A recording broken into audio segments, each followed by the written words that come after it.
오늘 하나님 우리에게 주신 말씀은 마가복음 1장 14절 그리고 15절 말씀입니다. 신약 성경 마가복음 1장 14절과 15절 말씀입니다.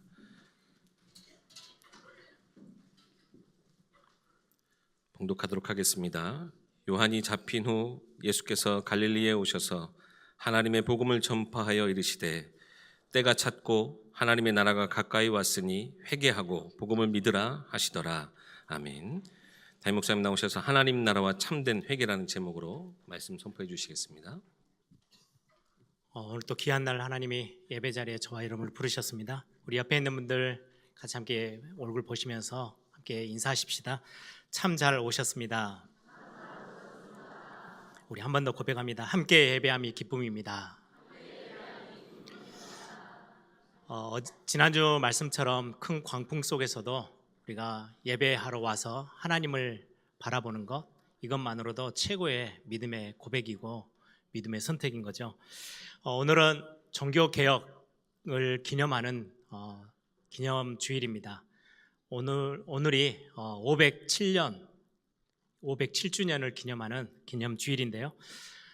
오늘 종교개혁 주일을 맞으면서 제 하나님 앞에 고백했던 게 지난주 큰 광풍을 만났을 때 이 메시지 또 연이어서 오늘은 좀 주제 설교지만 종교개혁주일 우리가 개혁하고 또 하나님 앞에 더 다시금 갱신하고 바라봐야 될 굉장히 중요한 시간표에 하나님이 우리 교회와 또 우리 성도님들을 너무 사랑하셔서 너무 세미하게 정확하게 인도하신다라는 생각을 하게 됩니다.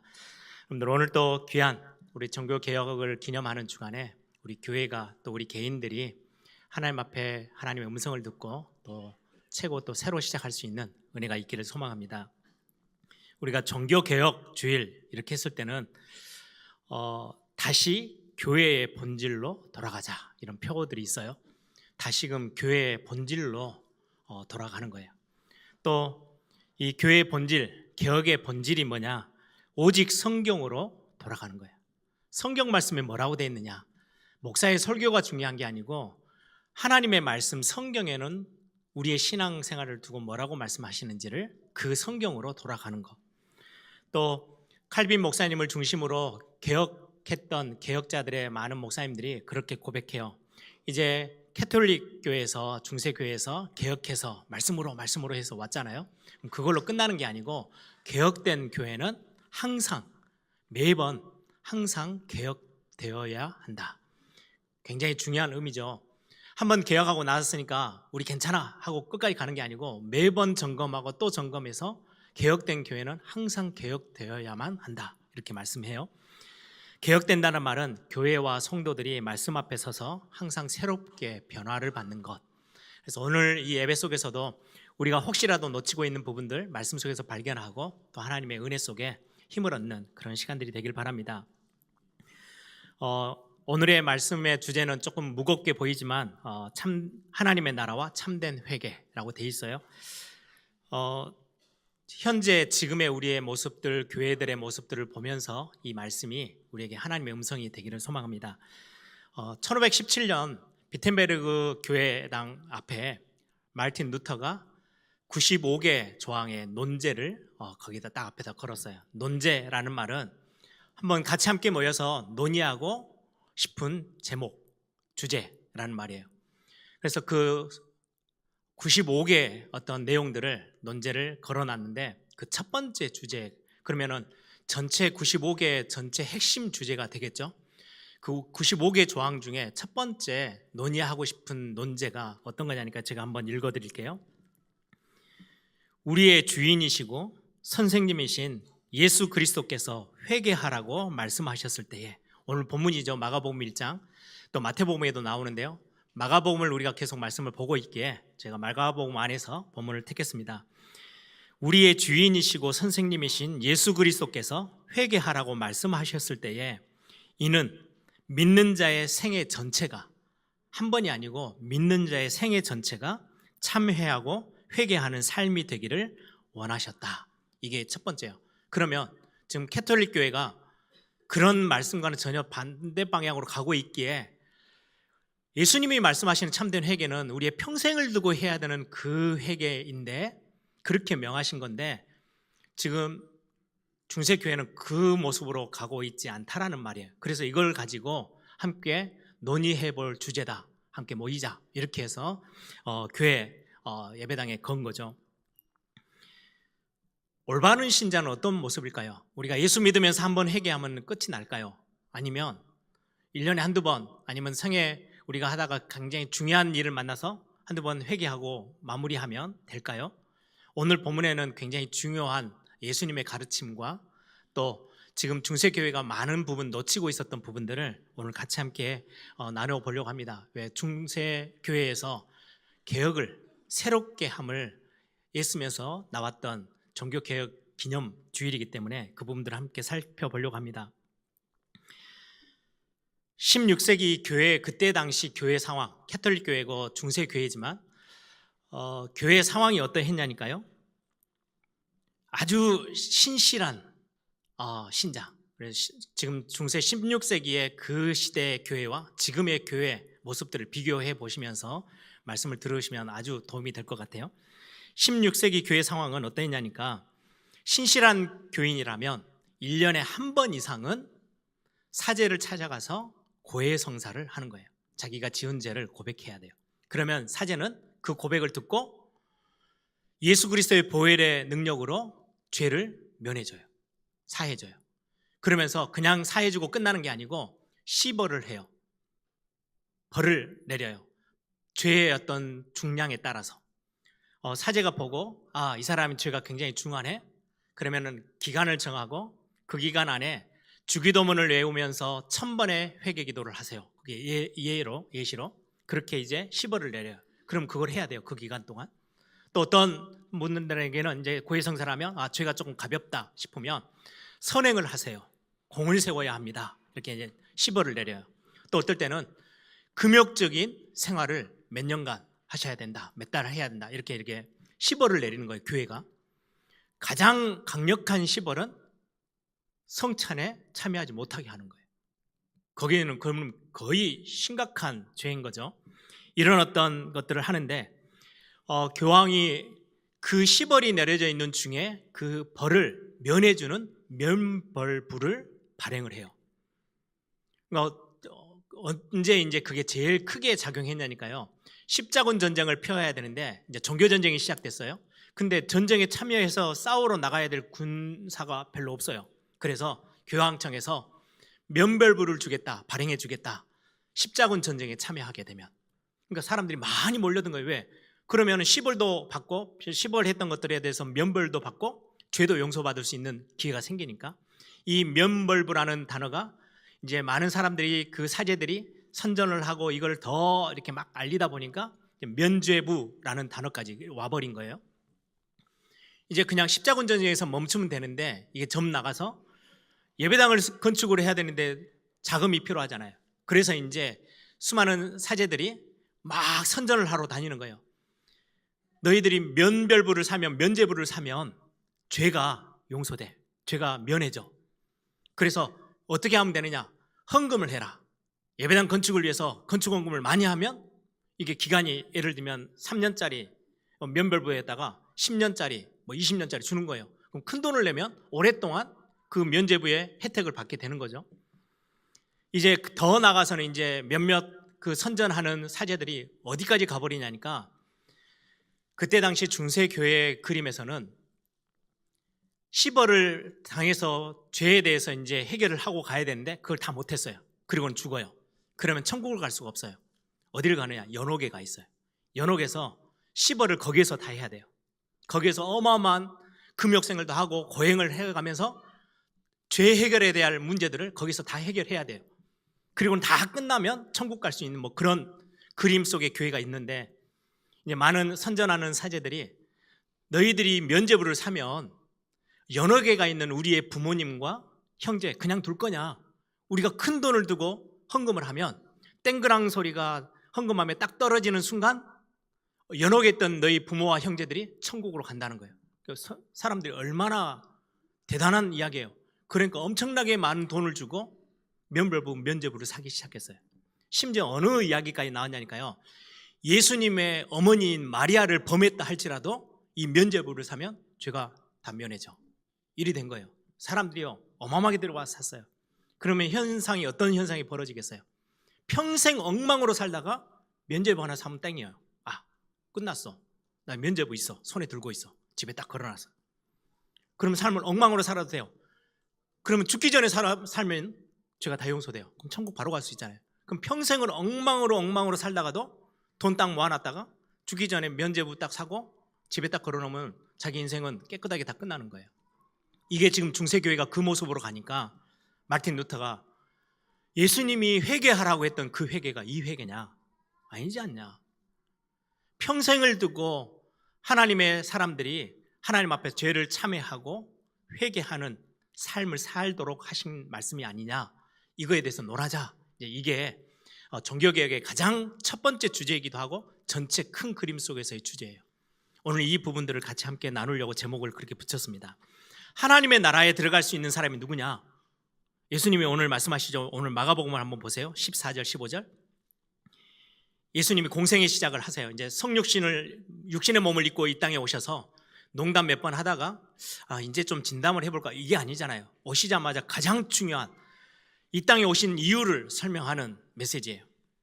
요한이 잡힌 후 이제 예수님의 공생애가 시작되죠. 예수께서 갈릴리에 오셔서 하나님의 복음을 전파하여 이르시되 때가 찼고 하나님의 나라가 가까워 있으니 회개하고 복음을 믿으라.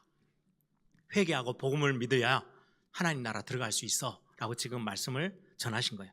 이 말씀이 무슨 말씀일까요? 첫 번째 질문이에요. 면별부를 사면 우리의 모든 죄가 다 해결될까요? 아니면 그대로 남아있을까요? 참된 회개가 맞을까요? 이걸 지금 마틴 루터가 논의해보자고 화두를 던져낸 거거든요. 많은 사람들이 교회가 그렇게 말을 하고 있어요. 면죄부를 샀으니까 죄 문제 다 끝났어. 그럼 그 뒤에 모습들이 상상이 좀 되죠. 그러면 지금으로 돌아올까요? 복음이 강조되어질 때마다 항상 일부에서 일어났던 문제들이에요. 나 복음 가지고 있어. 나 그리스도 영접했고 나 하나님의 자녀 됐어. 그게 면죄부처럼 딱 손에 들고 있는 뭔가에 자신만만한 것 돼버린 거예요. 그럼 엉망으로 살아요. 왜? 딱 십자가에서 과거, 현재, 모든 미래, 모든 죄 다 끝났잖아. 그리스도께 다 해결하셨어. 이렇게 적용해서 가면 면죄부나 지금 뭔가의 한국의 일부의 사람들이 그렇게 주장하는 거나 별반 다른 게 없어져 버려요. 성경에서 말하는 참된 회개가 뭐냐는 거예요. 그게 아니라는 거예요. 지금 마틴 루터가 종교 개혁을 하면서 끄집어내는 화두는 우리가 평생을 거쳐서 하나님이 원하시는 그 삶을 향해서 가는 길에 참된 우리가 실수할 수도 있고 연약해서 넘어질 때도 있잖아요. 그때마다 하나님 앞에 참회하고 회개하며 그렇게 하나님 앞에 하나님이 원하시는 삶으로 살아가 주는 거, 그게 참된 회개 아니냐 논하자. 지금 그 이야기를 하는 거예요. 여러분, 복음 받아서 모든 죄가 해결됐다. 정답이에요. 성경에서 그렇게 우리에게 말씀해요. 십자가의 보혈의 능력은 우리의 모든 죄를 사할 수 있는 어마어마한 능력이에요. 그런데 그것에서 그냥 끝나지는 게 아니에요. 예수 그리스도의 십자가의 보혈이 우리의 모든 죄를 해결할 수 있어요. 그런데 매일의 삶에서 우리는 또 넘어지고 죄의 공격을 받아요. 언제요? 이 땅에 우리가 숨을 붙이고 사는 동안에 죄의 공격을 계속 받아요. 우리 안에 있는 죄성들이 계속 또 올라와요. 그러면 우리는 또 거기에 속아서 넘어질 때도 있어요. 또 우리는 죄 가운데 빠질 때도 있어요. 그때마다 십자가 앞으로 나가서 상하고 통회하는 마음을 가지고 하나님 앞에 긍휼의 은혜를 구하면 그 십자가의 능력은 그 죄를 해결해 주시는 거예요. 하나님이 외면하지 아니하시고 우리를 품어서 다시금 긍휼의 은총을 허락하시는 거예요. 그게 복음의 양쪽의 그림을 다 갖고 있는 거예요. 하나님의 백성들을 부르셨어요. 종노릇하고 있던, 애굽에 종노릇하고 있던 이스라엘 백성들을 부르시고는 홍해를 건너게 하셨어요. 은혜예요. 아무 조건을 달지 않았어요. 구원은 은혜로 받는 거예요. 그래서 사도 바울은 홍해를 건너는 거 보고 세례받음으로 이야기를 해요. 구원받았어요. 새 사람이 됐어요. 새 사람이 돼서 광야길을 가는데 문제가 없나요? 아니요. 수도 없이 죄의 유혹들이요, 광야에 문제들이 도사리고 있는 게 광야예요. 거기에서 하나님의 백성들을 지키시기 위해서 제정하신 게 율법이에요. 율법은 우리를 살리기 위해, 하나님의 백성들을 지켜내기 위해, 질병으로부터 지켜내기 위해서 정결법을 주셔요. 손을 씻어라, 몸을 씻어라. 더러운 걸 만졌을 때는 이렇게 해야 돼 살 수 있어. 그리고는 이런저런 많은 죄 문제가 일어났을 때는 속죄제, 속건제를 주셔서, 번제를 주셔서 예배 속에서 그 문제를 매번 해결할 수 있는 하나님의 길을 다 열어놓으셨어요. 그걸 보고 율법이라고 해요. 그게 하나님의 백성이 살아가는 응답받는 비밀이에요. 그러면 성경에서 말하는 참된 회개가 뭡니까? 십자가의 보혈을 매일매일 의지하고 또 그 십자가의 보혈에 기대고 우리가 긍휼의 은혜를 구하는 건데, 참된 회개는 오늘 마가복음 1장 14절 15절에 때가 찼고 하나님의 나라가 가까이 왔으니 회개하고 복음을 믿으라 이렇게 말씀하셨는데요. 오늘 말씀 한 구절을 한번 보겠습니다. 골로새서 3장, 한번 성경을 찾을 수 있으면 자막으로도 제가 올려달라 그랬는데요. 골로새서 3장 5절에서 10절 우리 한 절씩 같이 교독해 보겠습니다. 제가 먼저 읽습니다. 그러므로 땅에 있는 지체를 죽이라. 곧 음란과 부정과 사욕과 악한 정욕과 탐심이니 탐심은 우상 숭배니라. 너희도 전에 그 가운데 살 때에는 그 가운데서 행하였으나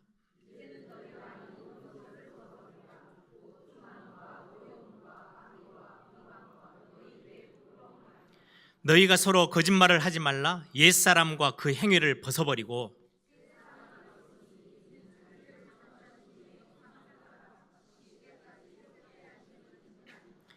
지금 골로새 교회에게 바울이 지금 던지는 메시지예요. 땅에 있는 지체를 죽이러. 땅에 있는 동안에는 계속해서 뭔가 우리에게 여기에 나와 있는 음란, 부정, 사욕, 악한 정욕, 탐심 이것들이 계속 올라온대요.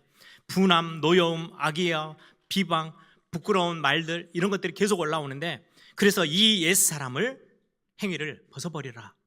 그리고는 하나님의 형상으로 우리를 회복하신 새 사람이 우리는 그걸 덧입고 있잖아요. 그 모습으로 매일매일 한 걸음 한 걸음씩이라도 나아가려고 우리가 하나님을 바라보는 것, 이게 바로 참된 회개라고 성경은 우리에게 가르쳐요. 면벌부 샀으니까, 복음 받았으니까 다 끝났어, 이게 아니라고 성경은 가르치는 거예요. 죄와 더불어 싸워야 해. 왜? 우리는 죄에 연약하게 공격받는 사람이니까. 이 땅 사는 동안에 우리는 굉장히 죄가 강력해서 죄성을 가지고 우리를 계속해서 우리 안에서 계속 우리를 넘어뜨리려고 해. 그래서 자꾸 옛사람을 벗어버리고 매일매일 하나님 앞에 은혜를 구하고 성령의 도우심을 구하고 성령의 충만함을 구하면서 새 사람으로 한 걸음씩 나아가는 거야. 목사님, 그러면 넘어져 버리면 또 어떻게 해요? 십자가의 보혈의 능력이 우리 앞에 떡 하고 서 있어요. 그게 능력이에요. 그걸 붙잡기 위해서 다시 일어나면 돼요. 일어나서 하나님, 내 연약한 마음, 내 상하고 통회하는 마음으로 하나님 앞에 나옵니다. 나를 용서하시고 나를 다시금 품어주십시오. 그리고 새 힘을 주셔서 새 사람을 내가 덧입었는데 하나님의 형상의 모습으로 한 걸음 한 걸음 더 나아갈 수 있도록 나에게 새 힘을 주십시오. 하나님이 하시면 어떻게 하셔요? 아브라함같이 연약했던 사람을, 야곱처럼 이리저리 흔들렸던 사람을 날마다 하나님 앞에 설 때마다 믿음의 조상으로 만드시고요, 하나님의 구약교회 중심에 하나님이 세우셨어요. 우리가 깨끗해서가 아니고 완전해서가 아니고 하나님 앞에 계속해서 용서를 구하며 긍휼의 은혜를 구하며 나아가는 그 모습. 근데 어느 순간에 중세교회가 그랬듯이 지금의 많은 교회들 중에 소수의 사람들이 나 복음 받았어, 다 끝났네, 더 이상 돌아보지 않아요. 매일 내가 십자가의 은혜보다는 나 한 번 은혜 받아서 내 과거 현재 미래 다 끝났잖아, 이렇게 생각하고 그 자리에 머물러요. 그래서 자꾸 이상한 삶으로 돌아가는 거예요. 그거를 개혁하자라고 일어났던 때가 507년 전이에요. 우리는 그걸 기억하고 종교개혁 주일에 참된 회개는 내가 지금에 있는 자리에 머물러 있고 나 구원받았으니까 끝났어가 아니고 매일매일 다시 십자가 앞에 비밀을 가지고 또 서고 하나님의 은혜를 구하는 그 모습이구나. 여러분들, 로마서 12장 1절 2절에는 그러므로 형제들아, 내가 하나님의 모든 자비하심으로 너희를 고난하노니, 바울의 고난의 말씀이죠. 너희 몸을 하나님이 기뻐하시는 거룩한 산 제물로 드리라. 이는 너희가 드릴 영적 예배니라. 너희는 이 세대를 본받지 말고 오직 마음을 새롭게 함으로 변화를 받아 하나님의 선하시고 기뻐하시고 온전하신 뜻이 무엇인지 분별하도록 하라. 그럼에도 불구하고 말씀대로 잘 안 돼요. 넘어졌어요. 그러면 어떻게 해요? 시편 51편 17절, 다윗이 힘들어서 넘어졌을 때, 범죄했을 때 하나님 앞에 고백하는 거예요. 하나님께서 구하시는 제사는 상한 심령이라. 완전한 걸 구하시는 게 아니에요. 완전한 걸 하나님이 들고 오라는 게 아니고 상한 심령이라. 하나님이 상하고 통회하는 마음을 주께서 멸시하지 아니하시느니라. 우리가 그 상하고 통회하는 마음, 내가 또 연약해서 넘어졌네요, 오늘 또 내가 그래서 십자가 앞에 또 오늘 나옵니다 라고 할 때 그 마음을 받으시고 모든 것들을 또 동에서 서가 먼 것처럼 해결해 주시고 우리를 또 품어주신대요. 그리고 성화의 과정이라는 건 한 걸음 더 새 사람으로, 한 걸음 더 또 새 사람 앞으로 또 나아갈 수 있도록 조금씩 변화되어지도록 하나님이 새 힘을 주시는 거예요. 그래서 우리가 성령의 도우심을 구하는 거예요. 매일매일 순간순간마다. 말씀을 들으면서 그래, 또 내가 나를 돌아보고 갱신하고 새롭게 돼야 되는구나, 오늘 또 나에게 하나님의 은혜가 필요하구나 라고 고백하는 게 신실한 성도예요. 내 삶이 어떠하든 상관없어, 은혜가 한 번 나 은혜 되게 진하게 받았잖아, 그리고 그냥 가버리면 면죄부 들고 있는 거나 별반 다름이 없어져 버려요, 우리의 삶의 모습이. 우리 한 번만 성경을 더 찾아볼까요? 로마서 7장 21절에서 8장 2절 자막에 올려드릴 겁니다. 바울이 전도 사역을 하며 대단한 인물이잖아요. 그럼에도 불구하고 바울이 하는 고백의 한 부분이에요. 로마서 7장 21절부터 또 같이 함께 교독합니다. 제가 먼저 읽어봅니다. 그러므로 내가 한 법을 깨달았노니 곧 선을 행하기 원하는 나에게 악이 함께 있는 것이로다. 내 지체 속에서 한 다른 법이 내 마음의 법과 싸워 내 지체 속에 있는 죄의 법으로 나를 사로잡는 것을 보는도다.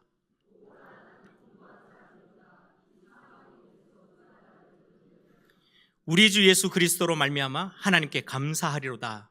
그런즉 내 자신이 마음으로는 하나님의 법을, 육신으로는 죄의 법을 섬기노라. 같이 함께 있습니다. 이는 그리스도 예수 안에서 생명의 성령의 법이 죄와 사망의 법에서 너를 해방하였음이니라. 바울도 역시 똑같은 고백을 해요. 내 안에 하나님의 법을 따라가려고 하는, 은혜 받을 때마다, 말씀 받을 때마다 야 그렇지 했는데 돌아서면 또 죄의 법이 나를 막 또 끌고 가는 거예요. 그래서 죄와 더불어 싸우라는 거예요. 근데 내가 힘이 없어요. 그래서 성령의 도우심을 구하고 기도하는 거예요. 하나님의 은혜가 더 크게 임할 수 있도록 하나님 내게 힘을 달라고. 그리고는 십자가 앞에 또 서요. 십자가는요, 어떤 상황 속에서 또 우리를 품어주시는 하나님의 최고의 사랑과 긍휼하심. 근데 그 마음이 하나님 앞에 상하고 통회하는 마음을 가지고 나오는 거예요. 그게 성경에서 말하는 참된 회개라고 말씀해요. 그래서 신실한 성도의 모습은 말씀 들을 때 찔림도 오고요. 그래, 내가 이 모습 속에 머물러 있으면 안 돼. 한 걸음 더 하나님이 나에게 덧입혀 주신 새 사람, 원래 내게는 없었어요. 옛사람의 모습만 있었는데 새 사람으로 하나님의 형상으로 회복시켜 주신 그 모습으로 한 걸음 더 또 뛰어가고 또 달려가고, 또 힘들면 한 걸음이라도 쩔뚝거리면서라도 그 자리로 한 걸음 나아가면서 하나님의 긍휼하심을 계속해서 구하는 거. 이걸 보고 참된 회개, 그 사람들이 하나님의 나라에 거해 있을 거야 라고 우리에게 말씀하고 계세요. 여러분, 그리스도의 십자가의 능력은 우리에게 최고의 은혜고 축복입니다.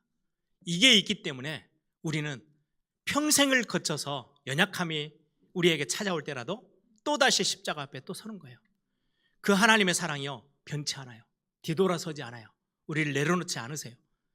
필요하다면은 막대기를 들어서라도, 채찍을 들어서라도 깨닫게 하실 수 있다라고 말씀하고 계세요. 그래서 이게 성경에서 종교개혁주의를 통해서 우리가 깨닫게 되어지는 정말 우리에게 어떻게 보면 참된 은혜의 비밀이에요. 매일매일 우리는 넘어질 수 있지만 내 앞에 든든하게 서 있는 십자가의 보혈의 능력, 그리스도의 비밀, 그게 복음의 능력이에요. 그러면 우리는 또 통회하는 마음을 가지고 하나님 앞에 나가서 용서를 구하고 은혜를 덧입는 거예요. 그리고 또 한 걸음 예전하고 조금 다른 새 사람의 모습으로 한 걸음 또 도전해요. 또 도전해요. 그걸 보고 성화라고 해요. 근데 이거를 나에게만 맡겨놓고 기다리고 계시는 게 아니고 친히 내 안에서 성령께서 도우신다라고 말씀하고 계세요. 그래서 우리는 힘이 나는 거고, 그래서 우리는 감사하고 그 은혜를 계속해서 간구하는 거예요.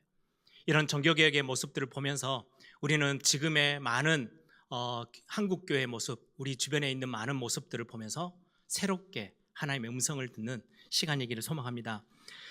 이런 어떤 메시지를 전하면서 지금의 것들을 어떻게 정리할까 많은 생각들을 하다가 오래전에 한 5년 전부터요, 우리 장로님들과는 이렇게 저렇게 대화하고 소통하고 중요한 우리 교회를 어떻게 하면 잘 하나님 앞에서 인도받는 교회로 갈까, 이런 것들을 기도하면서 오랫동안 많은 생각과 기도 속에 있던 것 중에 어느 날 시간표가 되어져서 오늘 중요하게 이제 교회 앞에 좀 결정 사항들을 전달해 보려고 합니다. 사실은 제가 89년도죠. 1989년도에 이제 대학 1학년을 제가 들어가면서 신학교를 가는데 아버지가 저에게 그러는 거예요. 성진아, 많은 신학교들이 있는데 아버지가 다는 모르지만 대부분의 많은 신학교들이 너무 많이 삶이 다 깨어져. 신학교 가서도 자기를 잘 못 챙기는 것 같아. 특히 술, 담배 이런 거에 너무 많이 열려 있는 학교들이 많은 것 같아. 근데 그나마 그런 부분들이 좀 적은 학교가 부산에 있는 고신대학이래요. 그 학교 신학교를 가. 저 처음 들어봤는데요. 부산도 안 가봤고 고신대는 처음 들어봤는데 거기 가. 그래서요, 엄청 당황스럽지만은 부모님이 이제 추천해 주셨으니까 갔어요.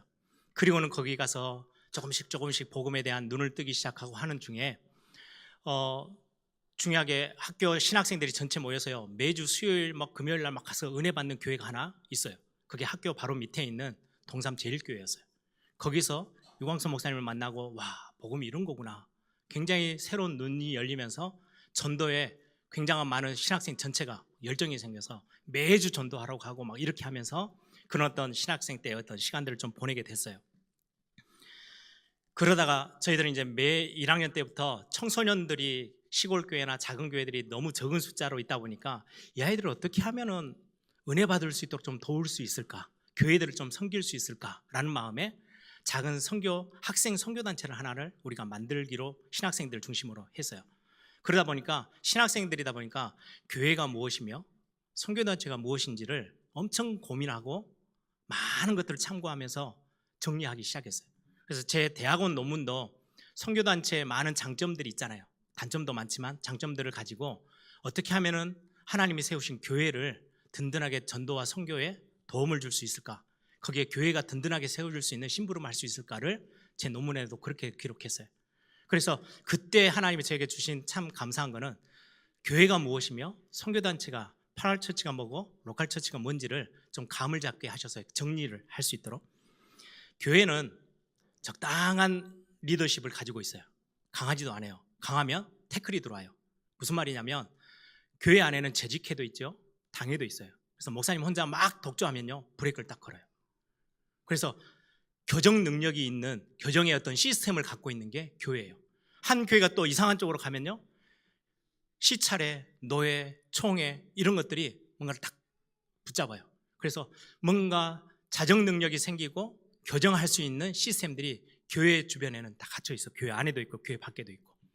근데 선교단체는 뭔가 하나의 주제로 전문성 있게 끌고 가는 거예요. 제자 훈련을 해야 되겠다. 그게 내비게이터예요. 우리는 어린이들에게 복음을 전해야 되겠다. 그게 어린이 전도 협회예요. 다른 모든 신앙의 전반적인 걸 다 가르치는 게 아니고 전문성을, 병원에도 그렇잖아요. 가정의학 전문의는 모든 걸 대부분 다 다양하게 다 알아요. 그래 환자들이 오면 어디로 가야 되는지를 도와줘요. 그게 교회 역할이에요. 근데 정형외과는 뼈와 그런 근육 이쪽으로 전문이에요. 다른 쪽은 그쪽에서 봐줄 수가 없어요. 신경외과는 신경 쪽으로는 전문이에요. 그래서 선교단체들은 그런 어떤 전문성을 가지고 하나님이 세우셨어요. 뭐 하라고요? 교회를 도우라고. 그래서 선교단체는 뭔가 하나의 전문성을 가지고 끌고 나가려다 보니까 적당한 리더십으로는 어려워요. 그래서 강력한 리더십이 필요해요. 어떨 때는 1인이 전체를 끌고 하나의 어떤 중요한 메시지를 그리고 쭉 끌고 나가는 경우가 거의 대부분이에요. 선교단체의 핵심의 모습들이. 그러다 보니까 교회는 교정할 수 있는 시스템들이 단단하잖아요. 그런데 선교단체는 1인이 중심될 수도 있고 그런 어떤 강력한 리더십이 필요하다 보니까 자정 능력을 쉽게 놓쳐버릴 때가 참 많이 있어요. 제가 5년쯤 됐죠. 그렇게 이제 대학교 때부터 같이 복음 사역하고 또 많은 목사님들이 진짜 순수하게 복음이 정말 좋구나, 복음을 사랑하는 마음으로 진짜 우리 생명 걸고라도 성경 안에 있는 전도해야 되겠다 해서 막 교회들이 막 힘을 내기 시작했어요. 그리고 많은 교회 제자들을 세워나가는 그런 일들을 서로 정말 손을 잡고 선교단체와 교회가 연합해서 여기까지 끌고 왔어요. 그런데 한 5년 전에 우리 협회 시스템이 좀 바뀌기 시작했어요. 제가 볼 때는 조금 이 그림으로 가면 조금 위험할 수도 있는데, 아까 말했던 강력한 리더십 속에 뭔가가 틀어지기 시작하면 자정 능력을 잃어버릴 수 있는 상황들이 보여서 그때부터 우리 교회 몇몇 장로님들하고는 대화를 하기 시작했어요. 좀 진짜 기도하면서 지켜보면서 우리가 교회를 어떻게 잘 인도받도록 할지, 또 그 안에서 지금 굉장히 많은 은혜를 받고 현장의 그림들을 가지고 뛰는 제자들이 분명히 있기 때문에 쉽게 결정할 수 있는 그림이 아니잖아요. 그래서 한 5년 정도가 흘러왔어요. 하나님, 어떻게 해야 교회를 잘 심부름할 수 있을까요? 라는 거를 장로님들과 계속해서 대화하고, 그게 이제 시간이 조금씩 5년, 4년, 3년 지나오다가 드디어 딱 지금의 시점이 뭔가를 교회를 위해서 결정해야 될 시기다라고 선택을 하게 됐습니다. 중요한 부분은 그때 당시도 제가 그렇게 그림이 조금 조직적으로 위험해지는 모습에 제가 개인적으로 직접 찾아뵙고 목사님에게 말씀을 드렸어요. 이 그림으로 가는 거는 위험하고 이게 점점 더 진해지면, 저에게 세 자녀가 있는데 목사님 아시지 않습니까? 세 자녀가 제가 아빠한테 아빠 젊었을 때 뭐 했어? 저는 그럼 할 말이 없어집니다. 그래서 바르게 가야 됩니다. 그래서 목사님 이런 부분들을 꼭 참고하시고 지켜주셨으면 좋겠습니다라고 개인적으로 말씀을 드리고는 그때로 제가 그만두고 광주로 이제 본부 사역들 다 정리하고 내려왔어요. 그리고는 5년 동안 장로님들하고 계속 대화를 해왔던 시간표가 지금까지예요. 그러던 중에 이제 오늘 결정할 수밖에 없었던 중요한 이유는 윤리도덕 차원을 다 넘어서서 순수하게 복음 운동하고 전도 운동하려고 했던 모든 문이 지금 다 막히고 있어요. 우리 전도하고 싶어서 그 단체와 함께 손을 잡았잖아요. 같이 함께 했어요. 그런데 전도 문이 다 막히고 있어요. 이제는 우리 전도 캠프 하잖아요. 밖에 있는 사람 만나기가 너무 힘들어요. 전도 문이 다 막아졌어요. 이 사건 때문에. 그리고는 아까 말씀했던 복음에 대한 진짜 중요한 순수한 복음이 있는데, 이거를 개인적으로 잘못 적용하고 해석함으로 인해서 일탈의 삶들이 벌어지기 시작했어요. 더 큰 거는 뭐 거의 개인이 그렇게 가는 길이야 내가 말릴 수가 없는데, 그 모습을 보면서 많은 신학생들, 많은 후대들이 영향을 받기 시작하는 거예요. 그게 전혀 나 면죄부 있어, 나 괜찮네, 나 복음 가지고 있어, 괜찮네, 이 모습으로 가는 모습이 저는 너무 두려워요. 교회가 그렇게 그걸 방조하면 안 된다는 생각이 이제는 완전히 확고하게 들었어요. 그리고는 교회들을 위태롭게 하고 교회들을 흔든다면 저는 그게 절대 맞지 않다고 생각해요. 저는 제일 좋아하는 주제가 나의 사랑, 나의 교회. 저는 교회를 지키는 게 제 사명이에요. 왜 선교단체 일을 합니까?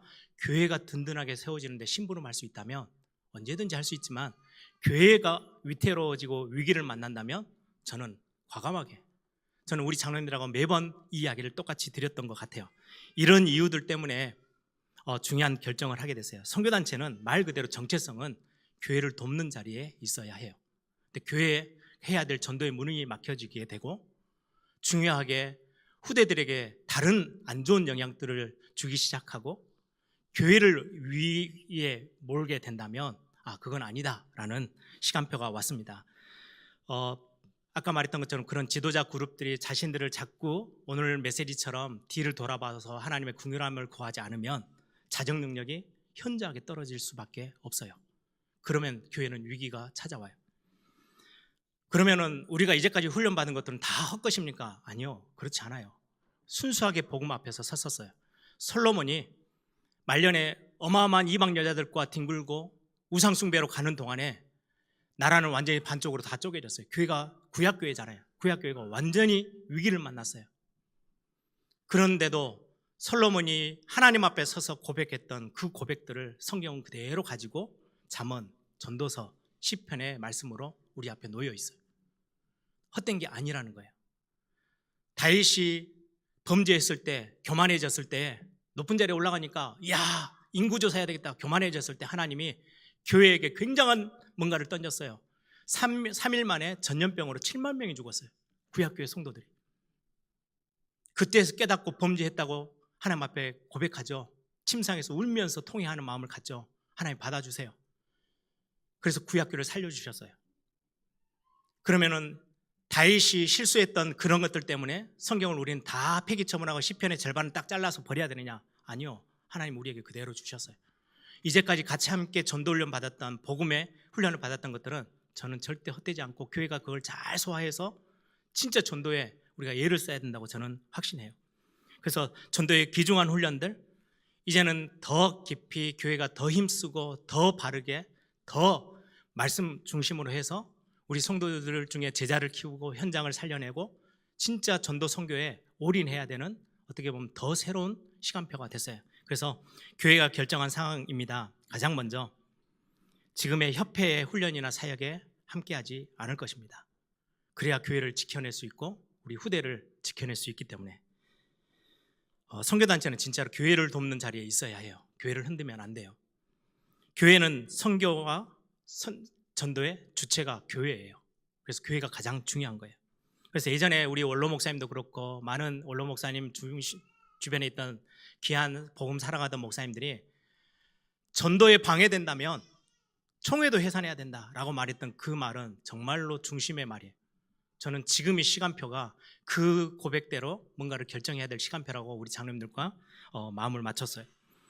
그래서 훈련의 공백이 생기지 않도록 할 겁니다. 교회가 든든해져야지 우리는 단체를 강하게 만들기 위해서 힘을 쓸 거는 아니에요. 복음에 같이 함께 협력할 때는 다른 이야기지만, 그래서 이제까지 받았던 훈련들이 헛되지 않게 하기 위해서 교회가 더 매진해서 전도 훈련하고 교회 안에서 제자들을 해서 이전보다 더 힘있게 현장을 뛰고 더 힘있게 전도할 수 있도록 교회가 더 큰 노력을 하고 힘을 낼 것입니다. 그리고 교회가 어렵지 아니하도록 우리 중직자들을 훈련하는 거, 우리 렘넌트들을 훈련하는 것들을 이전보다 더 마음을 두고 우리 모든 사역자들이 같이 마음을 화해서 기도하면서 그 사역들을 맺고 공백이 생기지 않도록 최고의 노력을 할 것입니다. 그래서 이런 어떤 함께하지 않은 부분들을 두고 제 와이프하고도 많이 고민했어요. 그러면서 너무 심플하게 결정을 했어요. 선교단체를 위해서 우리가 서 있는 게 아니지 않냐. 우리는 교회를 위해서 서 있는 사람들이야. 목사고 사모고. 그래서 와이프도 통역하는 거를 이제 그만뒀어요. 그래서 같이 함께 교회를 세우는 쪽으로 모든 힘을 모을 것입니다. 그리고는 두 번째, 교회를 세우는 게 너무 중요하기 때문에 교회에 이제까지 같이 함께 복음운동했던 우리 지역에 함께했던 또 같이 복음을 사랑했던 교회들과 손을 잡고 그 사역은 지속해 나갈 겁니다. 그래서 우리 지역의 귀한 제가 이번 한 주 동안에도 주변에 있는 목사님들 복음 정말 좋아하고 순수하게 복음운동 하려고 했던 목사님들하고 몇 분하고 계속 전화를 했어요. 그리고는 안부도 묻고 교회 상황도 묻고 같이 함께 할 겁니다. 이렇게 다독거리고 마음도 나누고, 그래서 연합하는 모든 부분들은 함께 갈 겁니다. 그래서 시차례, 노예, 총회 이런 진짜 복음 사랑했던 교회들, 다른 지역을 넘어서서 특히 선교지에 나가보니까 진짜 복음 사랑하는 선교사님들이 참 많아요. 그 선교사님들을 꾸준히 지속적으로 함께 하면서 후원하면서 이 사역들을 저는 중요하게 교회가 해야 될 사역들, 주체가 되어져서 전도와 선교와 후대 사역들은 우리가 교회들이 연합해서 마음껏 더 힘있게 해갈 겁니다. 어떤 분들은 그게 가능하겠습니까? 라고 말하는데 제가 신학교 다니면서부터 꿈꿔왔던 교회의 모습이에요. 저는 어릴 때 교회가 얼마나 중요한지를 배웠어요. 제 부모님에게도 그렇고, 그리고는 이 교회 안에 있는 지도자들이 경건하게 사는 삶이 얼마나 중요한지도 제 부모님과 많은 지도자를 통해서 배웠어요. 그걸 보고 자란 게 얼마나 감사한지 몰라요. 그래서 그 부분들을 지켜나가면서 지역교회에 진짜 순수하게 복음에 헌신했던 교회들과 손 잡고 여전히 복음운동을 위해서 힘있게 전도와 선교 후대 사역을 위해서 최선을 다해서 대화하고 하면서 지역교회 목사님들과 함께 나가보려고 합니다. 마지막으로 우리 후대들이 나중에 선교단체는 수명이 그렇게 길지 않아요. 그러니까 한 사람 중심으로 뭔가 이렇게 집중력을 만들어냈기 때문에 그 시대가 정리되어지면 많은 부분에 힘을 많이 잃게 돼요. 그래서 선교단체의 어떤 수명은 30년에서 50년 뭐 이렇게밖에 되지 않아요. 그러면 우리 때는 괜찮아요. 내 자녀들 30년 뒤에 50년 뒤에 이 한국교회와 세계교회 안에 다 흡수돼서 들어가서 신앙생활 해야 돼요. 예를 들어서 의대 학생들이 의사가 되기까지 한 6년, 8년 전문적으로 공부할 때 의학의 전문 용어들을 다 배웠어요. 근데 병원을 세우고 환자들이 왔을 때 전문 용어를 써요?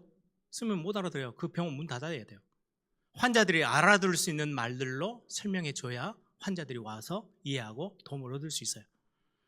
우리가 많은 전도훈련에서 많은 용어들이 있지만 저는 교회로 왔을 때는 그 단어를 최소화시켰던 이유가 성도님들이 알아듣고 같이 함께 은혜 받고, 그리고 더 큰 거, 우리의 자녀들이, 후대들이, 렘넌트들이 이제는 30년 뒤에 50년 뒤에는 세계 한국교회 전부 다 안에 다 들어가서 바른 교회들 안에 들어가서 신앙생활을 해야 되는데 나 못 알아듣겠네? 여기는 왜 이래? 많은 선교단체 출신들이 일반 교회에 들어가서 신앙생활 적응 못하는 거 아시죠? 제가 몇 번 이야기를 드렸죠? 왜요? 이게 뭔가 정서가 다르면 우리 아이들을 그렇게 균형 없는 신앙인으로 키울 수가 없어요. 그 책임은 교회에 있어요. 선교단체는 전문성을 가르치는 거지 밸런스를 가르치는 게 아니에요. 그래서 그 밸런스는 교회가 해야 해요.